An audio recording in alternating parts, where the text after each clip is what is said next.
მოდით ვაგრძელებ გუშინდელი ვიდეოს მეორე ნაწილის გადათარგმნას. გუშინ მე გვიან მომიწია ამ ვიდეოს თარგმნა და ძალიან მეძინებოდა, მაგრამ ისეთი საინტერესო თან ეს ვიდეო ძალიან დიდია და არ მინდოდა რამე გამემეტოვებინა, რადგან ყველაფერს რასაც ამბობდნენ ინსაიდერები აქ ყველაფერი იყო საინტერესო და ამიტომ მე გავჩერდი შუა ადგილზე, სადაც ელენა დანანი ყვებოდა იმ პლანეტაზე, რომელზეც იყო აშენებული თეთრი შენობები და მთვარის შუქზე ეს შენობები ბრწყინა და რადგან რაღაც თეთრი ქვისგან იყო აშენებული და ახლა მე ვაგრძელებ ჯიდეის ინტერვიუთ, რომელიც ყვება იმავე პლანეტაზე, რადგან მას დაუთმეს დრო ახლა, რომ გაეგრძელებია თავისი ამბების მოყოლა და ამიტომ პირდაპირ DJ-ის ინტერვიუთ დავიწყებ. DJ ამბობს, რომ პლანეტა იყო ძალიან ლამაზი, რომ იყო მაღალი ბალახი და ის ბალახი მოძრაობდა შენთან ერთად, თითქოს იმართებოდა მიწისქვეშეთიდან, რომ ყველაფერი იყო თეთრი შენობები, ამ პლანეტაზე იყო თეთრი ქათქათა.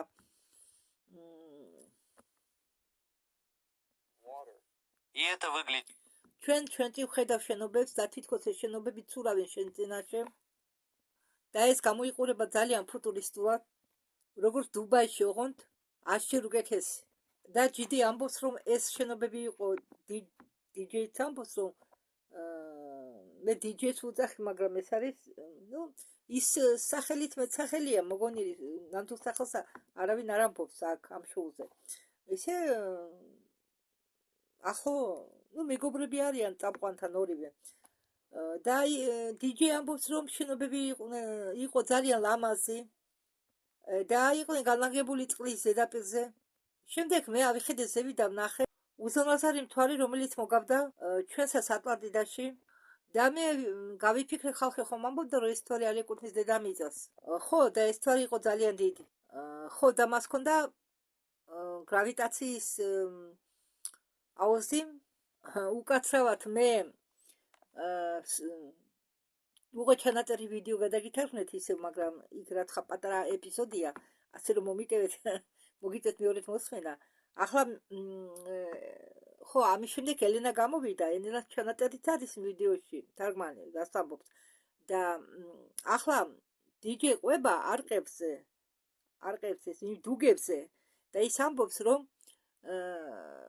ბევრ ხალხს ახსოვსო თავისი წარსული ცხოვრება და რომ იყვნენ ამყოფები ამ არყებში, ამ დუგებში. მაგალითად მე მეჩვენებოდა, თითქოს მე ვიყავი ამ არყის არყა, დუგა არყა, ამ არყის ნაწილი, მე ვიყავიო თითქოს ამ არყის ნაწილი, ატლანტიკური არყისა, მაგრამ ჩვენ უნდა ვიყოთ ფხიზლად, ამ ინფორმაციასთან უნდა ვიყოთ ფრთხილად. ხალხი ცდილობს დააბნიოს სხვა ადამიანები.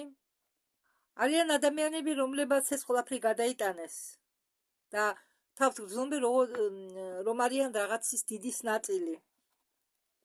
და როდესაც მე გავიგე ჩემ გამოცდილებაზე, ჩემ წარსულ ცხოვრებაზე ატლანტიდაში, მე ვთქვი, ვაუ, და ეს შეგრძნება, რომ შენ გრძნობ ადამიანს, რომელმაც იგივე შენაირი გამოცდილება მიიღო,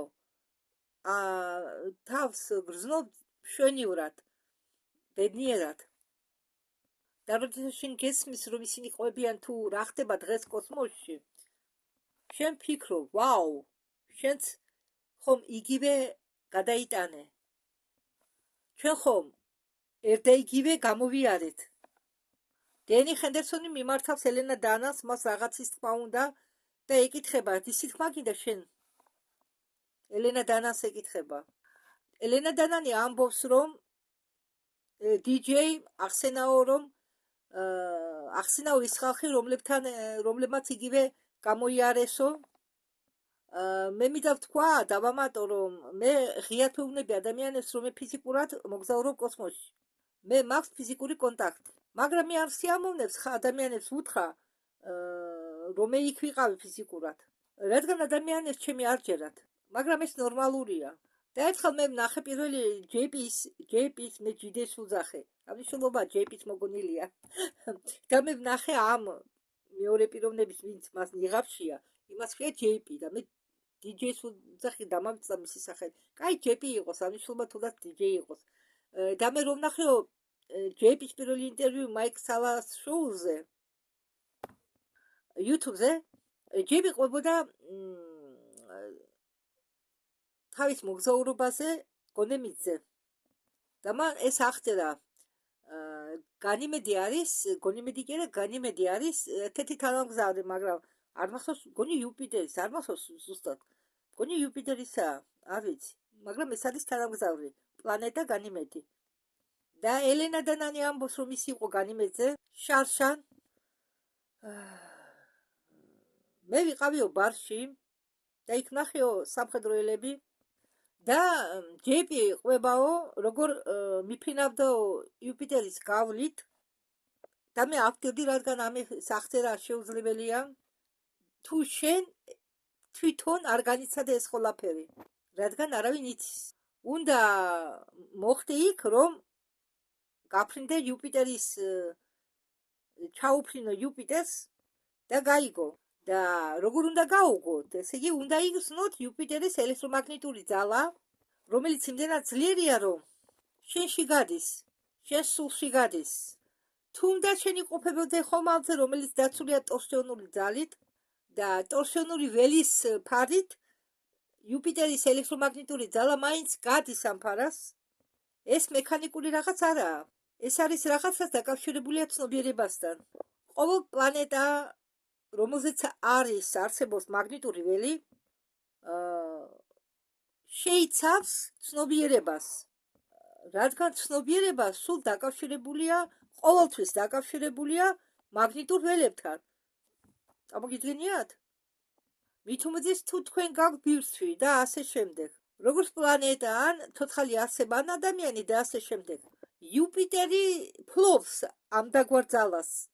იუპიტერი წარმოდგენილია როგორც იმპერატორი, რაღაც მამაკაცური.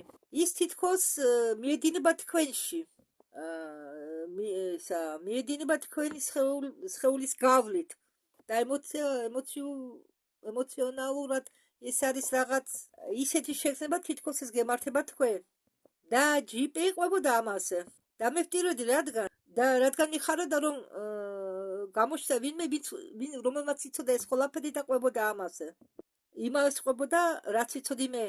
დენი ხენდერსონი ამბობს, რომ ეს არის ნამდვილი კურთხევა და ზუსტად ამის გახსინება მინდოდა მე. თქვენ, რადგან თქვენ დამირეკეთ, მე ტიროდით და გიჭირდათ თქვენი საუბრის აწყობა, თქვენ არ გჯეროდათ ის მიმართოს ელენა დანას, რომ აქ იყო ვიღაცა, ვისაც თქვენ გაერთიანდით ამდენი ხანი შეცდომების შემდეგ და ეს მოგონებები არის თქვენთვის საერთო მოგონებები და თქვენ შეგიძლიათ დაუმტკიცოთ ერთმანეთს. მე იმ დროს ცხოვრობდი მგონი კოსტა-რიკაში მიახლოებით და ეს მიახლოებით იყო 2022 წელს. შემდეგ თქვენ უბრალოდ გაქრით და მე გამიხარდა, როდესაც გაირკვა, რომ ჯეიპი და თქვენ ხართ ნამდვილი ადამიანები და ყოველთაგან ჩვენგანს გქონდა ჩვენ მართლა საინტერესო გამოცდილება და ჩვენ შევგროვდით აქ, რომ გავაზიაროთ ჩვენი გამოცდილება და ერთმანეთს ხარი დაუჭიროთ, ერთმანეთს დაუჭირეთ ხარი, გიყვარდეთ ერთმანეთი და იყავით მოწმეები იმისა, თუ ჩვენ როგორ ურთიერთობთ ერთმანეთში. გააგრძელე ელენა მიმართავს ჯეიპის. ჯეიპი, შენ არ გინდა კომენტარი გაუკეთო ამას? რაც ნობ შენ? ჯეიპი პასუხობს, რომ ხო, რასაკვირველია. როდესაც პირველად ვნახე იუპიტერი და გავაცნობიერეთ ეს, ჩვენ ვიგრძენით მშვენიერი შეგრძნება იუპიტერის პულსაციისა, ჩვენ შევიგრძენით ის ენერგია, როდესაც მიფრინავ რაღაც განსაზღვრულ, მან ძილს ჯეიპი გულისხმობს იუპიტერს, თითქოს ელაპარაკები ასტრონავტებს, როდესაც ისინი ხედავენ დედამიწას და უკვირდა აღტაცებულები არიან. წარმოიდგინეთ, თქვენ უყურეთ პლანეტას, რომელიც უდრის 4 დედამიწას, რომელშიც ჩაეტება 4 დედამიწა. 4-ჯერ მეტი დედამიწა, ესე იგი 4 დედამიწა გამოდის. იუპიტერი არის უზარმაზარი პლანეტა და ენერგია, რომელსაც ის აფრქვევს, ძლიერია. ის მოქმედებს მთელ თქვენ სხეულზე და არეგულირებს თქვენ გულის ცემას. ის არეგულირებს თქვენი გულის რითმებს და იმას თუ როგორ უყურეთ მას თქვენ. მაგრამ როდესაც თქვენ აღმოჩნდებით ბნელ ხარეს, თქვენ ხედავთ ამ შვენიერ თქვენ ნახავთ შვენიერეს ჭრტილოვან ნათებებს, პალეარნესიანი, რომელიც ჩამოგავს სინათლის შოუს. ეს ძალიან ლამაზი სანახაობაა. ეს უდრის იმას, რომ ახალ წელს შეხედო იუპიტერის ბნელ ხარეს, იმ განათებულ ნათურებს და სათამაშოებს. თქვენ ხედავთ ყველა ამ შტორმებს და ყველა ელექტრონულ ფერებს და როდესაც თქვენ ამას უყურებთ, ინფორმაცია, რომელსაც იღებთ ამ მომენტში, გცვლით თქვენ გრძნობთ, რომ თქვენ ხართ ამის ნაწილიც.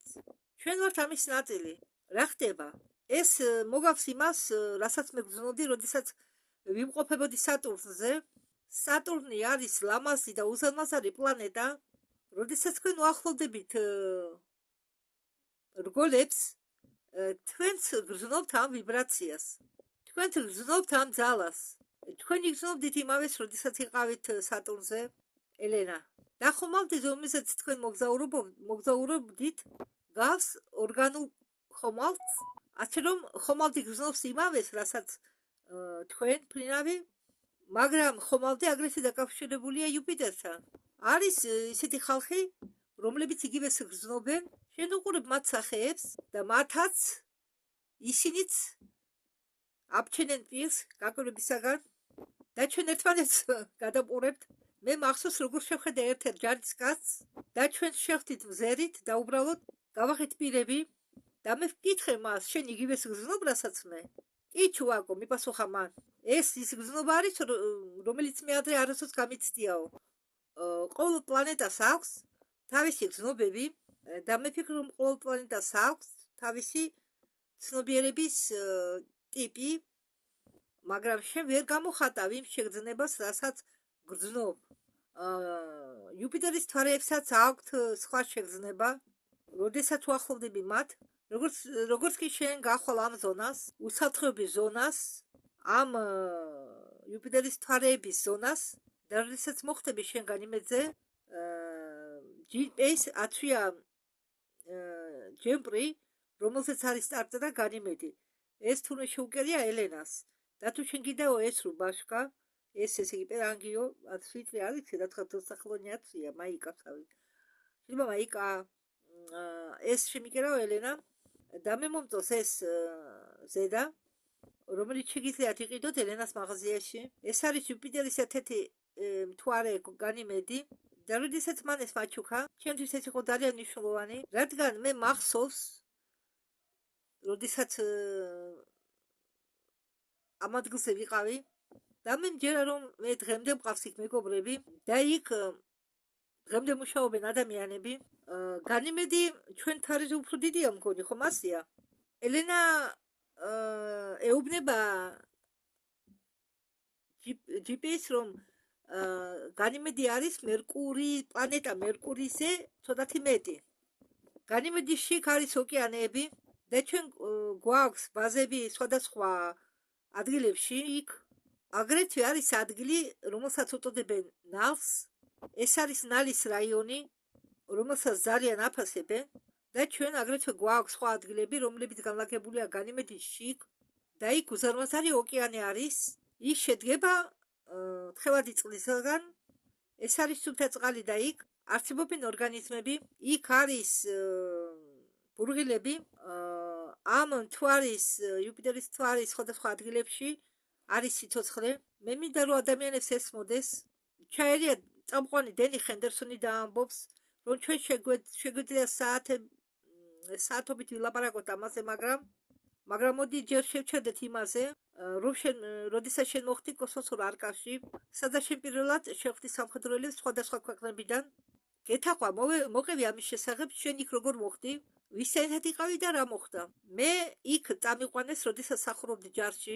ჩვენ შევედით ლიფტში და იქ იყო ხალხი სხვადასხვა ქვეყნებიდან, ჩინეთიდან, რუსეთიდან, ხალხი მექსიკიდან, ძირი აბორიგენებს რომ უწოდებენ და ადამიანები სხვა სამხრეთი შტატებიდან. ჩვენ შევედით ამ მშვენიერ არკაში და ეს იყო ჩემი პირველი გამოცდილება და შენ იხსენე ეს როგორ ხდებოდა. შენ შედიხარ არკაში და ხედავ მას ისეთ როგორიც ის არის. ის ძველია, მაგრამ შენ ხუჭავ თვალებს და ხედავ მას ახალს. შენ აღებ თვალებს და ხედავ მას დაძვლებულს. შენ ხუჭავ თვალებს და შეხედავ მას ისეთ როგორიც იყო ის შენ წარსულად ერთ-ერთ წარსულ ცხოვრებაში. შენ აღებ თვალებს და ფიქრობ, მეს მახსოვს. მე მომდის მოგონებები და ხდება ჩემი მეხსიერების აქტივირება. მე მახსენდება სხვადასხვა ენების, სხვადასხვა ცივილიზაციებისა და ჩვენ ვიწყებ ხედვას დიდი ასოებისა. მე ყოველთვის მქონდა პრობლემა ასოებთან დაკავშირებით. დენი ჰენდერსონის შველის მას და ეუბნება რომ ეს სიტყვა არის სარკოფაგი. ეს ჯიპი ამბობს რომ ხო დიახ სარკოფაგი. არკის სხვადასხვა ნაწილებში დრო მიედინება სხვადასხვანაირად. თითქოს შენ მოხდი სხვა დროში და იქ დრო მიედინება ნელა, ძალიან ნელა. შენ უყურებ შენ ხელს და ხედავ შენ არ აქვს წარსულში და ჩვენ ნახეთ ადამიანები როგორ თეკვევენ და როგორ უკეთებენ აქტივაციას არკას და ღეროდნენ რაღაც სიმღერას და არკები იწყებდნენ აქტივიზაციას. გონი მე შენ გამოგიცანი აუდიო ჩანაწერი. ღეროდნენ ჯიპემ ცოტა წაიმღერა აუტიო მატეო თუ რაღაც ამდაგვარი. მაგათმა დაიწყო სიმღერა სხვადასხვა ხმებით და მე მახსოვს ისინი როგორ შევიდნენ ამ არკაში. ჩინელებმა ეცადნენ, მათ შემდეგ შესულიყვნენ, მაგრამ თითქოს გაიჭედნენ დროში. არკამ ისინი არ გაუშვა, მაგრამ ინდიელები შევიდნენ თავისუფლად და დარჩნენ იქ. შემდეგ როდესაც ჩვენ შევედით არკაში, ეს გავდა სამაშველო ოპერაციას, რომ გამოგიყვანა ისინი. შენ იცი რომ არკაში არის სხვადასხვა ოთახები და ყველა ეს არკები დაკავშირებულია ერთმანეთთან და მეცნიერები ურთიერთობენ ერთმანეთთან ამ არკების დახმარებით, რადგან ყოველი არკა თითქოს ერთიგივე სეროქსია და მე მჯერა რომ როდესაც ეს არკები გამოვა, ესე იგი ამოვა მიწი და განთავისუფლებენ, შექმნიან ერთიან უზარმაზარ არკას. თუ ისინი მიწიდან გამოვლიან, ზუსტად ასე მოხდება. ჯიპე მოდი დაუბრუნდეთ ისე უკან, რადგან ახლებმა არიციან, კი შენ ბევრჯერ მოგიყვია ეს, მაგრამ მოგიყოლია, მაგრამ ახლებმა მოსულებმა არიციან ეს ამბავი. შენ როდესაც შედი სამხედროელებთან ერთად არყაში, ესე იგი იქ იყვნენ სამხედროელები, ის სამხედროელები წარმოდგენილი იყვნენ ყველა ქვეყნიდან. ესე იგი ის სამხედროელები, რომელსაც ხედავდა ჯიპი, იყო წარმოდგენილი სხვადასხვა ქვეყნებიდან. იყვნენ სხვადასხვა ქვეყნების წარმომადგენლები, სწორად რომ თქვათ. და მექსიკელებმა ჯარისკაცებმა გამოიცნეს უძველესი მანტრა. მე თუ გიყვებოდით ახლა ხან როგორ ამბობდა ჯიპი რომ ინდიელები შევიდნენ, ეს მექსიკელი ინდიელები, რადგან მექსიკაში სულთა ინდიელი არ არსებობს, ყველა არის შერეული, შენარევი, მაგრამ მაგათ გაახსენდათ ეს ძველებური მანტრა, ოდესღაც ალბათ მათ ერთ-ერთ წარსულ ცხოვრებაში ისინი იყვნენ იმ პერიოდში და გაახსენდათ. არკამ გაუხსნა ალბათ ის და არკა აძლიერებს, აქტივირებს მეხსიერებას და გაახსენდათ ამ მექსიკელებს, იგივე ინდიელები იყვნენ რა, ეს მანტრა ან სიმღერა და დენი ამბობს რომ ჩვენ ამას მე მივამაგრებთ ვიდეოს, რომ შეძლო ნახვა, რომ ხალხმა შეძლო ამის მოსმენა. შემდეგ შენ ჯიპი აღმოჩნდი ამ არყაში და ნახე იქ სხვადასხვა ძველებური იეროგლიფები. შემდეგ მექსიკელებმა დაიწყენ მანტრის სიმღერა აკვემატე, ეს არის უძველესი მანტრა. რასაც შევიდნენ ეს მექსიკელები, რა ნახეს იქ და ვინ იყვნენ ეს ინდიელები? რომლებზეც თქვენ ლაპარაკობთ. ეს ინდიელები იყვნენ ჯარისკაცები, რომლებიც ჩავიდნენ ჩვენთან ერთად და ჩაცულები იყვნენ როგორც ინდიელები, ამბობს ჯიპეი და ისინი გრძნობდნენ რომ ჩადიოდნენ იქ, სადაც იყვნენ ადრე. მათ აქვთ კონტაქტი შიდა მიწასთან, მათ აქვთ ცნობა ტექნოლოგიებთან, რომლებიც იყენებენ ვიბრაციებს, რომელსაც ისინი იყენებენ და იციან სიტყვების მნიშვნელობა. მე ვერ ვიტყვი ეს რა არის, მაგრამ მათი ზოგი ნათქვამი აქტივირებს რაღაცეებს მთელ სამყაროში, თუ ის სწორად წარმოთქვი, თუ ეს სიტყვები სწორად წარმოთქვი. და მე ვიცი რომ ბევრ ხალხს აწამს სიტყვების და ნათქვამის ვიბრაციების, მაგრამ გასათრული სიტყვები თუ მას წარმოთქვამ საჭირო ვიბრაციაში მიიყვანს იმ შედეგამდე, რაც მოხდება. ხომ გესმით? და შემდეგ ჩვენ ვგებულობთ თუ რატომ აქვს ამ სიტყვას ასე დიდი მნიშვნელობა, როდესაც ეს ყველაფერი მოხდება. ამ მშვენიერმა ინდიელებმა გააქტიურეს კიდობანი და ამით მოხდნენ სხვა განზომილებაში. მას გადაყავხართ თქვენ სხვა ადგილას, რომელიც ჩამოგავს ოთახს, სადაც თქვენ აღმოჩნდებით თხევად ბუშტად, რომელსაც გადაყავხართ სხვა ხომალდზე, მაგრამ სხვა ადგილას. ისინი მოხდნენ სხვა ოთახში, რომლებაც ისინი გადაიყვანა სხვა განზომილებაში და შეიძლება სხვა დროშით, ეს შეიძლება ჩამოგავდეს დროს. დენი ჰენდერსონი წამყვან ეუბნება ხო, მაგრამ თქვენ ხო ყველანი ხართ ამ ოთახში.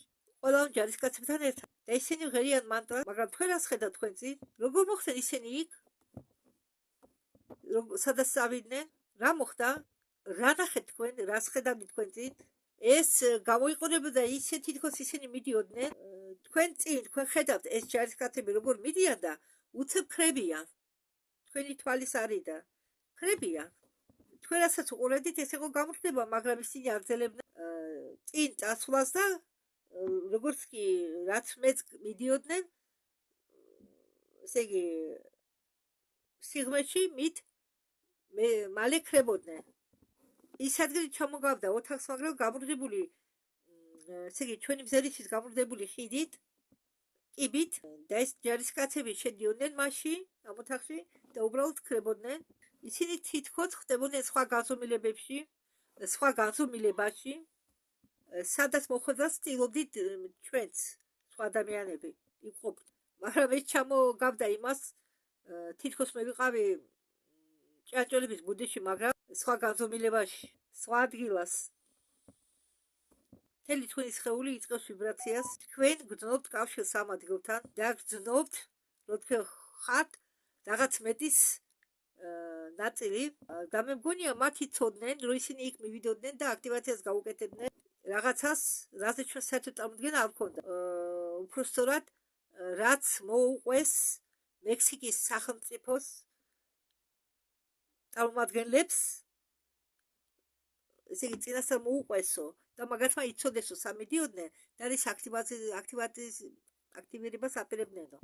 ჯერ მექსიკის სახელმწიფოს, მექსიკის ხელმძღვანელობას არ უნდოდა დახმარებოდა ამერიკას, მაგრამ როდესაც ჩვენ მოუყევით მათ სხვა არკეზეც, რომლებიც ჩვენ ნახეთ, ისინი შემდეგ დათანხმდნენ უпростоრად, დახმარებოდნენ ჩვენ რამდენიმე ნაწილის არყების რამდენიმე ნაწილის გააქტიურებაში. ჩინელებმა შეეცადნენ იგივე გაემორებინათ, რაც გააკეთეს ინდიელებმა, მაგრამ მათ არ გამოუვიდათ. სად იყო ეს არ განლაგებული? ეკითხება დენი ჰენდერსონი. ახლა მე მოგიყვებით დაწვრილებით, ამბობთ ჯიპეი. მე ვერ გავიხსენებ ყველა დეტალებს, მაგრამ მე ვიცი რომ იქ იყო კიდევ რაღაც და იქ ეგზოპოლიტიკაში მე შემიძლია ყველაფერი მოვყვეთ დაწვრილებით. კარგი, ეუბნება დენი ჰენდერსონი და მიმართა სახა ჯიპეის თხოვნით, ხო ვერ ახსენდა ის იმ რუდ სითხეზე, რომელიც მას ეკავა. ამ შემთხვევაზე ხო არ მოყვებიო. ხო, პასუხობს ჯიპეი, ეს იყო არყის რაღაც განსასრულ ნაწილში და ჩვენ შევედით არყის ნაწილში, რომელიც იყო ძალიან ლამაზი. ის გავდა ფუარის ცენტურ რაღაცას, როგორც ფილმში ავატარი, თითქოს ყველაფერი ბრწყინავდა, ანათებდა. ჩვენ შევედით ლამაზ ოთახში და ვნახეთ ეს ბურთი ადიოდა მიწიდან და შემდეგ გამოჩნდა სითხე, როგორც თქვეს ატლანტებმა, ეს არ გავდა წყალს, ეს გავდა ზეთს, გავდა კოკოსის ზეთს, მაგრამ იყო უფრო მეტი თხელი, ვიდრე კოკოსის ზეთი. ეს რაღაც ტექნოლოგია იყო, თხევადი ტექნოლოგია, რომელიც მათ აქვთ. ჩვენ შევედით ამ ლამაზ ოთახში, მაგრამ მე ვერ ვიხსენებ ამას ახლა პირდაპირ ამ მომენტში. წამყვანი დინი ხენდერსონი მიმართავს ორივეს ელენას და ჯიპეის გაიხსენონ თუ სად არის არკები განლაგებული. ელენა დანანი ამბობს, რომ ჩვენ არ შეგვიძლია ვთქვათ, თუ სად არის განლაგებული ყველა ეს დუგები, არყები უსაფრთხოების გამო. მაგალითად, ერთ-ერთი ინტერვიუდან, ელენა დანანის ინტერვიუდან შოუზე მაიკ სალასთან, მან თქვა, რომ უკრაინაში, სადაც არის განლაგებული ალიოშკინი პესკი, იქ არის სამადგილოს უდაბნო, მაგრამ ეს უდაბნო ალიოშკინი პესკი არის ყველაზე ნამდვილი უდაბნოს მოგაგონებს და ამ სილის ქვეშ, ამ ადგილის ქვეშ არის შენახული ერთ-ერთი დუგა, არკა. ეს ხომალდი დუგებიანი და ამიტომა ერთადერთი მიზეზი ომისა იყო ზუსტად აი ეს განლაგება ამ არკებს დუგას რომ უძახია. ერთ-ერთი ხომალდი, დუგებიანი ხომალდი არის ჩამარხული აქ, ამ ადგილას, რომელსაც უწოდებენ ალიოშკინი პესკი და ზუსტად ეს ადგილი აქვს ოკუპირებული რუსეთს. არ ვიცი გაანთავისუფლეს თუ არა, თუ დაუბრუნეს უკრაინას, მაგრამ ეს ადგილი შედიოდა ოკუპაციის ზონაში. მაგრამ ელენა დანანი ახლა ეუბნება დენი ხანდაც ის არა აბა დავიწყდა ინტერვიუ რომ ისცა მაიკ სალას და ამბობს რომ ატლანტიკურ ოკეანეშია ერთ-ერთი ადგილს გეტყვით ატლანტიკურ ოკეანეში, მაგრამ მას უკვე ნათქვამი აქვს ეს ერთ-ერთი ადგილი არა ატლანტიკურ ოკეანეში. ალიოშკინი პესკის ქვეშ არის კიდევ არყები განლაგებული და რატომ არ ამბობს არ ვიცი. ჯიპეინ თქვა ახლა, რომ ერთი არისო, ერთი ხომალდი ატლანტიკის ოკეანეზე, ოკეანის ქვეშ და მეორე არისო უკრაინაში. აი, ახლა იტყვის მაგ მაპატიეთ. აი, რადგან განათქვა, ალბათ არ იტყვიან მეთქი და სინა ახლა ამბობს ჯიპეი, ზუსტად იმ დუგაზე, რომელიც ახლა მე თქვენ გითხარით. არისო განლაგებული იმაში, უკრაინაში და კიდევ ერთი არყა მაგათმა ამოაჩინეს ტაივანზე. ესე იგი უკვე ადამიანებმა იციან, რომ არსებობს სამი არყის, ერთი ტაივანზე, ერთი ატლანტიკურ ოკეანეზე და ერთი უკრაინაში. ჩვენ გვაქვს უზარმაზარი ობიექტი, ამბობს ჯიპეი, რომელზეც ამბობდა ალექს კოლიერი, ეს არის ანტარქტიდა და გრენლანდია. ჩვენ კიდე გვაქვს ხომალდები უფრო პატარა ზომისა, რომლებიც მიმოფანტულია აფხანეთის და ინდოეთის რაიონში, რომელსაც ადამიანები სავარაუდოდ უწოდებენ ვიმანებს, ან როგორც უნდათ მას უწოდოთ, რომლებიც გაცაკავებულები არიან ამ დუგებისგან და ხალხს უნდა ესმოდეთ, რომ სხვადასხვა სოფლიოს სხვადასხვა კუთხეში, რომლებზეც ჩვენ გვაქვს წარმოდგენა, აგრეთვე არის ჩამარხული სატრანსპორტო საშუალებები, უფრო პატარა ზომისა. თითქოს ისინი არიან უზარმაზარები, მაგრამ არიან შედარებით უფრო პატარა ზომისა სხვებთან შედარებით და შეიძლება ვინმეს მოეჩვენოს უზარმაზარი, ყველაზე უზარმაზარი.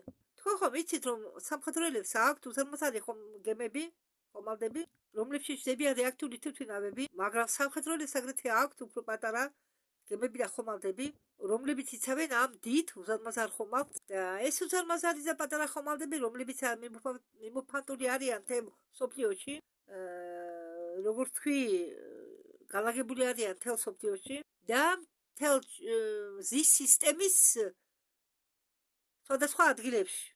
და ისინი, რომლებიც განლაგებული არიან მთელ სისტემაში, არიან ამ დედამიწაზე მიმოფანტული დუგების, ანუ არყების დამცველები. იცავენ მათ. ასევე ჩვენ გვაქვს ბურთები, რომლებიც შეერთებული არიან, დაკავშირებულები არიან არყებთან, ან დუგებთან და ხომალდების სხვადასხვა ტიპებთან, რომლებიც ატარებენ საჯაშუშო ოპერაციებს სხვადასხვა ადგილებში, სხვადასხვა დროს. ჩვენ ყავს ინდოეთი და რუსეთი. მათ აქვთ რამდენიმე ასეთი ხომალდი და მე დარწმუნებული ვარ, რომ მათ აქვთ ინფორმაცია დუგების რამდენიმე ფორმაზე. ჩვენ ყავს ადამიანების დედამიწიდან, რომლებაც შეაგროვეს ძველი არტეფაქტების ნაწილი და შეინახეს ის თავიანთ სამყაროში, უბრალოდ დასაცავად და ჩვენ გვაქვს კავშირი ჩრდილოელებთან და სხვა არსებებთან, რომლებიც დაკავშირებული არიან ამ არტეფაქტებთან. დენი ხენდერსონი ეკითხება, რა სიტყვი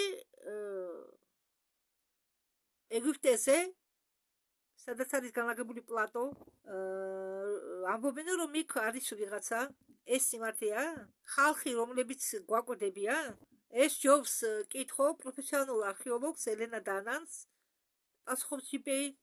ელენა დანანი პასუხობს, გიზის პლატოს ქვეშ მდებარეობს ბევრი ჩანაწერი. იქ არის უზარმაზარი კოსმოსური ხომალდი, რომელიც დამალულია ამ გიზის პლატოს ქვეშ და შეიძლება მოხდე სფინქსის იქ არის შესასვლელი ხვრელები და ერთ-ერთი ხვრელი არის სფინქსის მხრიდან, მაგრამ ის არის ჩამარხული ძალიან დიდ სიღრმეში. დენი ხენდერსონი ეკითხება მაგათ. ახლა კითხვა დადგება უკრაინაზე. თქვენ იცით, ერთ-ერთი მიზანი შეჭრა უკრაინაში იყო ის არკა. ჯიპეი და ელენა დანანი აქნებენ თავებს. ჯიპეი ამბობს, რომ მე მახსოვს, რომ მე ვამბობდი ამის შესახებ ერთ-ერთი გამოშვებაში, მაგრამ ახლა მე ამაზე ვერ ვილაპარაკებ. ელენა, შენზე შეიძლება სამხედრო იურიდისტია არ ცელდებოდეს იქნება, შეგიძლია უპასუხო ამას. ეკითხება დენი ხენდერსონი ელენა დანანს, მაგრამ ამ კითხვაზე პასუხი არ გასცა არც ელენამ, არც ჯიპე. დენი ხენდერსონი მიმართავს ჯეიპის და თხოვს მას დაუბრუნდეთ იმ კოთხისებულ გუმბათში, სადაც შენ წაგიყვანენ ჩრდილოელები, ანუ ნორდიკები. ესე იგი შენ მანქანაში იხარ, საცხალ მიეგზავნები და ხომალდი გაჩერებს. თქვენ გამოდიხართ მანქანიდან და მიდიხართ სასეირნოდ და ხედავთ კოთხისებულ საგანს და რამდენჯერ გემართებოდათ ეს, მიახლოებით შეგიძლიათ გითხრათ. ჯიპეი ამბობს, რომ ეს ასე რაღაცები მემართებოდა ადრეც, მაგრამ ერთხელ, როდესაც მე დაბრუნდი ბრუსიდან, მე ისევ წამიყვანეს ამ ჩრდილოელებმა, ნორდიკებმა, ამ კოთხისებულ აპარატებზე. როდესაც ეს კოთხისებური აპარატები აფრინდებიან ხარეში და შებრუნდებიან, წარმოიდგინეთ ახლა, ისინი გავარენ ტიკ-ტაკს, ესე იგი სიგარასებულია, მაგრამ მსხვილი. ტიკ-ტაკი ხომ ყველას გიჭამიათ, ჩაგიდვიათ, ეს აპარატები არის წინ წასული ტექნოლოგია, მათ აქვს ბურთი, რომელიც მიიმაგრება კარებთან, თქვენ მას წევთ და გიკავიათ. მე მგონი ის გათევთ თქვენ ენერგიას, მაგრამ იმ ბიჭო მე ამიყვანა, მგონი ის ცხოვრობს თვალეზე. ჩვენ ყავს ცივილიზაციები, რომლებიც ცხოვრობენ თვალის განსაცრულ ნაწილში, რომლებიც ასე ვთქვათ, ხედავენ თვარეს და თვარე უკავიათ კარგ მდგომარეობაში. ალბათ არის იქ რა მანიპულაციებს ასრულებენ, მაგრამ უყურებენ რა თვარეს და მას ექცევიან წმინდავენ და ასე შემდეგ, რასაც ადამიანი გაუკეთებდა თავის სახლს. ხედავენ რა თვარეს. მე მგონი მათ აპარატებს შეუძლიათ დროში მოგზაურობა.